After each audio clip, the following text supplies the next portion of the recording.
welcome to your Health Facts. Today we're going to be talking about garlic.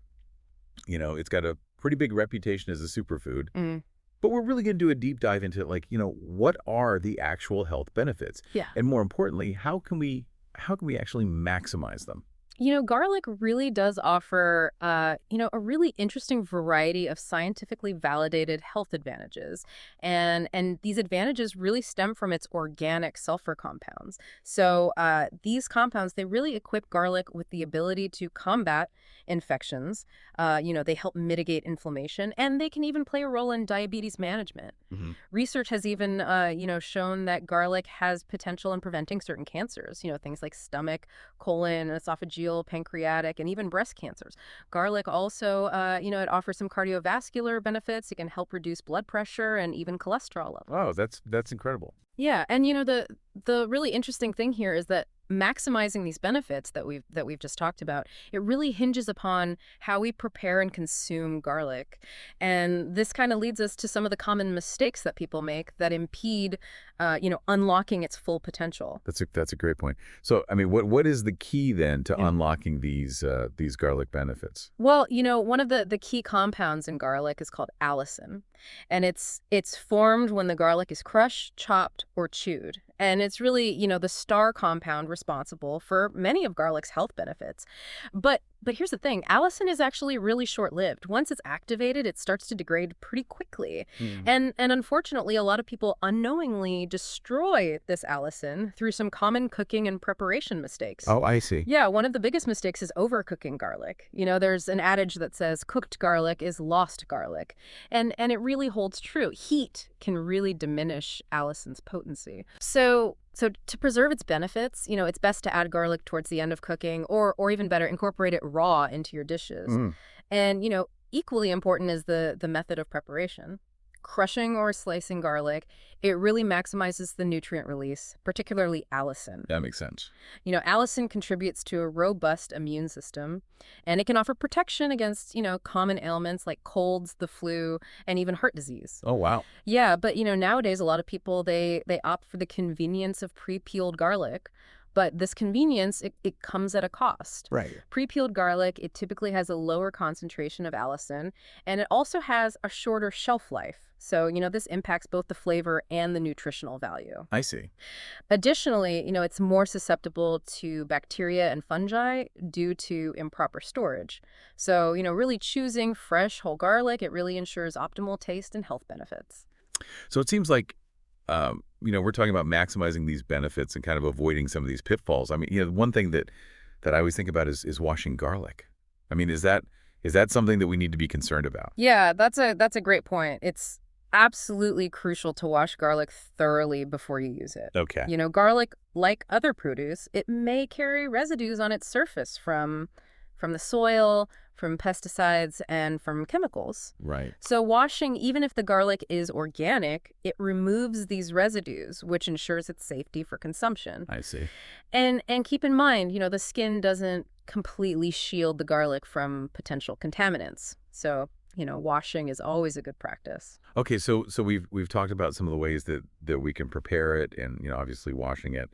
But how about storage? I mean, how does that impact, the quality and the potency of garlic? Improper storage can really significantly impact garlic's freshness and potency. Uh, To preserve its qualities, it's best to store garlic in a cool, dark, and well-ventilated environment, away from any heat and sunlight. And contrary to what some people might think, refrigeration is not ideal for storing garlic. It can actually induce sprouting, and it can negatively affect the taste and texture. okay. Now, when stored correctly, whole garlic can actually retain its properties for up to 8 weeks. Wow.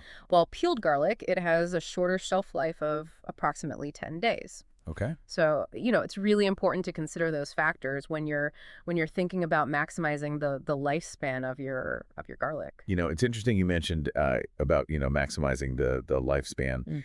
Mm. One mistake that I think a lot of people make, and I know I've made this mistake myself, is that, you chop up the garlic or you crush it and then you immediately throw it in the pan. Right, right. Is that something that we should avoid? Yeah, absolutely. That's another surprisingly common mistake that a lot of people overlook. It's this idea of not letting the garlic rest after you've chopped or crushed it. Okay. Allowing that chopped or crushed garlic to sit for at least 10 minutes before you use it, especially before cooking. It really allows that allicin to full form, and that's how you maximize those beneficial effects.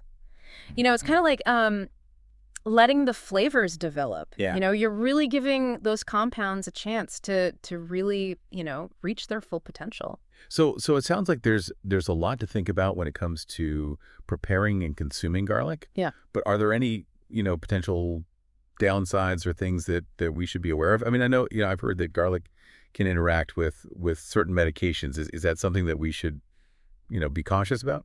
Yeah, that's a really important point to bring up. While garlic is generally safe for most people to consume, it is important to note that it can interact with certain medications, particularly blood thinners, blood pressure medications, and even blood sugar medications. Hmm. And these interactions can, they can increase the risk of bleeding, or they can even cause blood pressure and blood sugar levels to drop too low.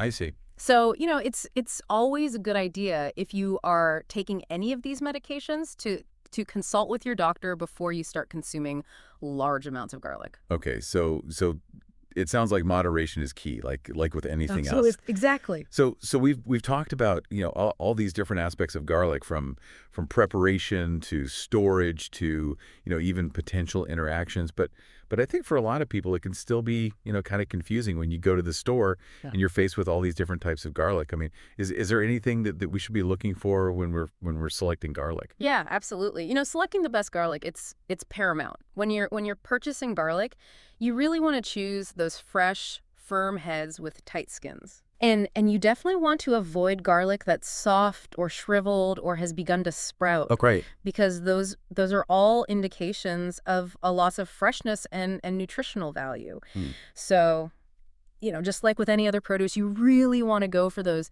vibrant, fresh-looking heads of garlic. So it really seems like by avoiding these common mistakes and really Yeah. being mindful of how we prepare and consume garlic, Yeah, we can really unlock its full potential and reap all of its many rewards. absolutely.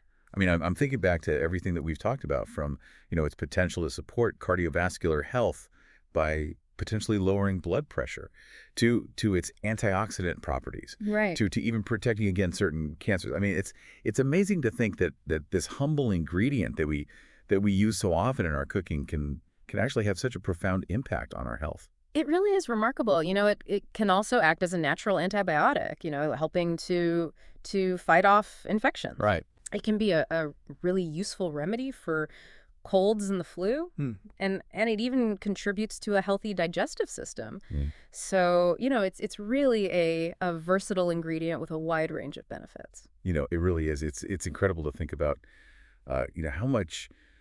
how much power is packed into this tiny little clove of garlic. Mm-hmm. And I think for a lot of us it's easy to take it for granted, right? It's something that we use in our cooking all the time. Yeah. But maybe we don't always stop to appreciate all the amazing things that it can do for our health. It really is an incredible ingredient that often gets overlooked, but Yeah. but hopefully, through this conversation, we've kind of shed some light on some of the ways that we can really maximize its potential. Absolutely. And I think it's important to emphasize that garlic, it's not just about warding off vampires or adding flavor to our dishes. It really is a powerful tool that we can use to support our overall health and well-being. Exactly. And one of the things that I always like to remind people is that, incorporating garlic into your diet, it doesn't have to be, a chore. Right. It can be really enjoyable. There are so many delicious ways to use garlic. You can roast it, you can saute it, you can add it to sauces, dressings, marinades. The possibilities are really endless. Yeah, and I think for anyone who's listening who maybe hasn't experimented with garlic as much as they could, I encourage you to just be a little adventurous. Hmm. Try some new recipes, try some new ways of incorporating it into your diet. Mm. You might be surprised at how much you enjoy it. And you might even discover some new favorite dishes along the way. Absolutely. Well, I think this has been a really fascinating conversation. I've certainly learned a lot, Me too. and I hope that our listeners have as well. Yeah, I think the main takeaway here is that, garlic really is a superfood. Mm-hmm. But it's important to understand how to use it properly in order to really reap all of its amazing benefits. Exactly. So thank you so much for joining us today and sharing your expertise. My pleasure. And for our listeners, if you'd like to learn more about garlic and other health and wellness topics, be sure to subscribe to yourhealthfacts.com. Great.